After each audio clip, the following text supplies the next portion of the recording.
This is Cookie 101, and today I'm going to show you 3 go-to cookie recipes that you have to save. There's a no-chill chocolate chip, a double chocolate, and then a brown butter hazelnut cookie. And there's no stand mixer required. If you try one, just try the brown butter. It is unbelievable. Let's start with this no-chill dough. So we've got soft butter, light brown sugar, and dark brown sugar. And we just beat this with a spatula, or you can also use a stand mixer, until we have a smooth paste, just like this. It's going to take a minute or two. You add in your egg, and you beat that through too. And then finally, your dry ingredients. We've got flour, baking powder, and the chocolate chips. You gently stir that together with a spatula until it forms a cookie dough, like this. We take the dough and we just scoop it into 65-gram balls. And they bake for about 12 minutes. As soon as they come out of the oven, just use a cookie cutter to gently rotate it around the outside. It'll neaten it up into a nice round cookie. Add a touch of flaky salt if you want it. And there is your no-chill cookie dough, which is ready in like 30 minutes. It's simple, it's classic, it's a winner. For the double chocolate cookie, we're gonna take very soft butter. Come on, add that into a bowl, along with the sugar and the salt, and we beat that to form a paste. Once it's smooth, add in your egg.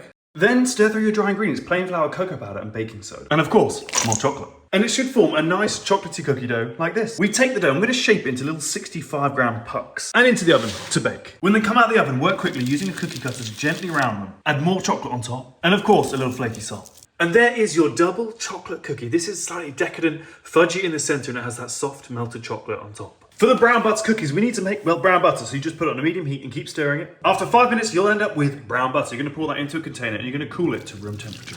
Now, about 30 minutes later, it's gonna be cool enough, but still liquid. We're gonna add in our sugar. We've got white sugar and dark brown sugar. And we just whisk that until it's smooth and combined. It's gonna look a little bit grainy, but do not panic. Pour over your egg and then whisk that through. On top of that goes our dry ingredients, and then the chocolate and roasted hazelnuts. We're gonna mix that all together until it's combined, and then you'll end up with just the most fragrant cookie dough. We're gonna chill this covered for an hour. When that dough is chilled, we roll it into 65-gram balls. And then a pro tip, you put the expensive chocolate on top of the cookie, and then it looks even fancier than it really is. And they go into the oven to bake. As soon as they're out the oven, we do exactly what we did with the other cookies and just rotate around the outside to get a nice, neat cookie. I have to say, this brown butter one is my favorite. The depth of flavor is next level, and those roasted hazelnuts are a perfect addition.